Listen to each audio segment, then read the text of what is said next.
नमस्कार बंधुरा झर्णा किचेन सबाइके स्वागत। आशा करी सबाई भालो आछेन। आजके आरेकटी रेसिपि निये आसछि। आजके तैरि करब करला पातार बड़ा। आमरा गाछ थेके टाटका करला पातागुलो छिड़े এনেছি, भालोभाবে धुए रेखेছি। আর আমরা এখানে বেসন 2 চা চামচ পরিমাণে বেসন এবং 2 চা চামচ পরিমাণের মতো ময়দা, লবণ, হলুদের গুঁড়ো সামান্য পরিমাণে এবং সামান্য পরিমাণে লঙ্কার গুঁড়ো, প্রয়োজন মতো লবণ আমরা এখানে ব্যাটারটা গুলে নিয়েছি। খুব সহজেই করলা পাতার বড়া তৈরি করব। প্লিজ বন্ধুরা এখনো যারা সাবস্ক্রাইব করেননি তারা প্লিজ একটি সাবস্ক্রাইব করে দিবেন এবং একটি লাইক করে দিবেন।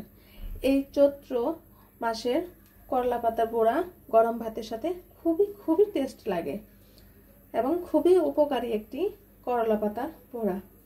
এখন চলুন তৈরি করছি। প্রথমে আমরা কয়েকটি করলা পাতা এভাবে দুইটি করলা পাতা এবং আপনার মনে যখন 3টা অথবা 4টে করলা পাতা দিয়ে তৈরি করে নিতে পারেন মজাদার বড়া। ঠিক এভাবেই একসাথে ভাঁজ করে করলা পাতাটি এভাবে মেখে বড়া সহজেই তৈরি হয়ে যায়। আমাদের বড়াটি মাখানো তৈরি হয়ে গেছে। এখন আমরা চুলায় ভেজে নিব। আমাদের তেলটি গরম হয়ে গিয়েছে। আমরা 2 টেবিল চামচের পরিমাণের মতো তেল দিয়ে দিয়েছি। করলা পাতার বড়া খুব কম তেল দিয়েই ভাজা হয়। এখন আমরা তেলের মাঝে এগুলো বড়াগুলো একে একে দিয়ে দিব।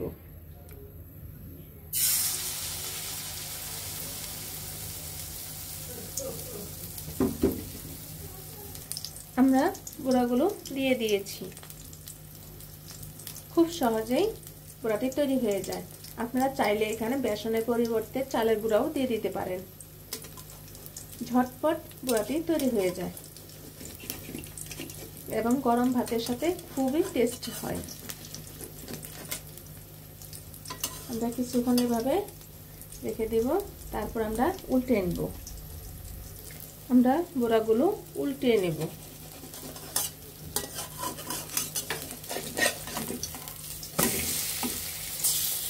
দেখুন কালারটা কত সুন্দর চলে আসছে।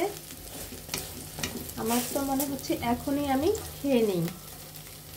কিন্তু করলা পাতা বড়া গরম ভাতের সাথে গরম গরম খুবই টেস্টি হয় এবং করলা পাতা প্রচুর পরিমাণে ভিটামিন আছে এবং খুবই উপকারী একটি পাতা। আপনারা এভাবে অবশ্যই বড়া বাসায় তৈরি করে খাবেন এবং বড়াটি কেমন হলো অবশ্যই কমেন্টে জানাবেন। আমাদের বড়াটি তৈরি হয়ে গেছে। এখন আমরা নামিয়ে নেব। আমাদের বড়াটি তৈরি হয়ে গেছে। ভিডিওটি কেমন হলো অবশ্যই কমেন্টে জানাবেন। ভিডিও দেখার জন্য ধন্যবাদ। Thank you.